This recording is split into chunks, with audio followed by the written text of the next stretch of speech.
Hey y'all, and welcome back to my video. I wanted to show you a resource that we use within our homeschool. I really like this resource, guys, because it focuses on pre-colonization. It looks at Africa, and not only Egypt, but West Africa, the Sub-Saharan desert. It just looks at so much or it provides so much information beyond what one would learn in school. This I got off of Amazon. Um, I had this in my cart for, I would say, 3 or 4 months. And as soon as it went to about $20, I snagged it. This book is so hard to find. And when you do find it, sellers are like selling it for 50, 60, $80. Okay, there's a companion that goes with that, but I cannot find that companion for under $60. So I decided not to get the companion, which is an activity guide. I decided I can do that myself. Let's dive in. Let's look at the table of contents. Africa, the early civilizations, talks about the Nile River, the rise of Egypt, Kemet, the history, religion. My son really enjoyed this. And the different things that we learned in this book, we created our own, or I created our own activities and projects. So this can be used, in my opinion, for any grade level. Just tailor it to the student, okay? If they're not a reader, read it to them.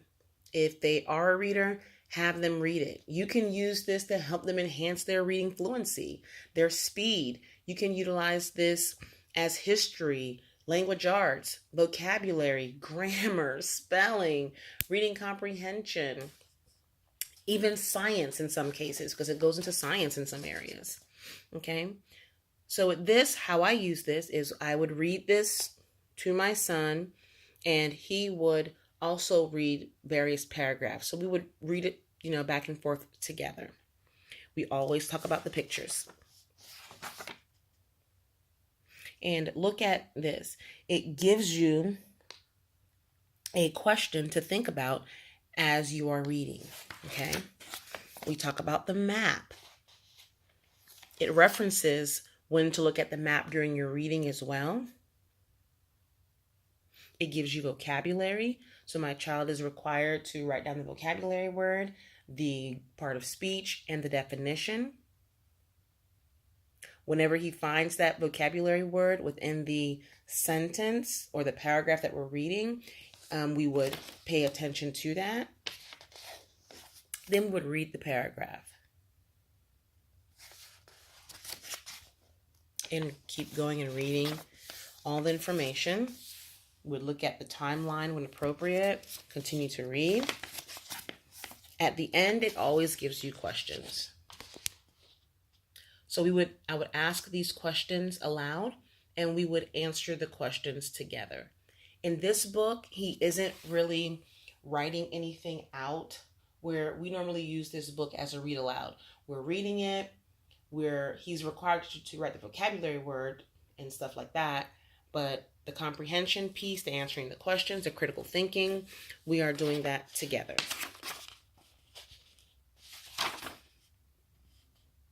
So again, this is also helping him build his confidence in his oratorical skills, being able to speak aloud. He has had to create pyramids. He has had to do PowerPoint presentations. Based on the information we've learned, he had to create a timeline of events. We did something on the Nile River where he did the white and blue Nile. He had to draw that, give some facts.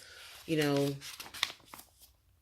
wrote information about the Sahara Desert, and then we went into non-polar and polar deserts, and we talked about Sahara Desert being the largest, I think it's non-polar desert, and Antarctica Antarctica being the largest polar desert. We talked about what that means and why.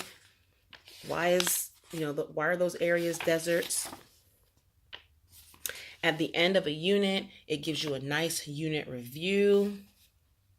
You can utilize the summary here, or the unit review.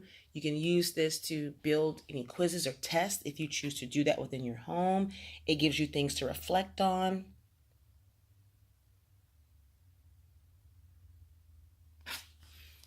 We love picture study. Okay. So that's what this book does. Okay. Again, this is an excellent book. Great for pre-colonization, West Africa, other areas of Africa that many curriculums miss or don't really focus on. Okay? So again, utilize this book in so many ways. You can have this one book and do so many things in terms of English, language arts, and also your history. What I also like to do is, while we're learning about something in this book, like when we were talking about the Ghana Empire and the Songhai Empire, Mansa Musa, Songdo Wetu, and things of that nature, I would say, what was going on in the rest of the world? When this was happening in Africa, what was going on in the rest of the world? So we went and we did a little, quick study on what was going on in other parts of the world while this was taking place in classical Africa. So hopefully you found this of interest. Please don't forget to subscribe, like, and share. And if you have any questions, let me know. Again, I got this off of Amazon. You can also look at thrift books. If you can find this for a decent price, $20 or under, that's great. If you can't, and if you can't and you want the resource, you may have to bite the bullet. Think about it, guys. We purchase curriculum that is really expensive, for math and English and language arts and social studies, especially if you're into box curriculum. So when you buy resources or you look into resources that are specific, like this is a specific resource for a specific reason, focusing on a specific area, those resources may be a little more expensive. So for me in our household, I'm willing to, purchase that because I'm willing to do it for other curriculum. But as with all families, look at your budget and determine what's more important. Okay. But again, as always, be blessed and make it a great day. Bye.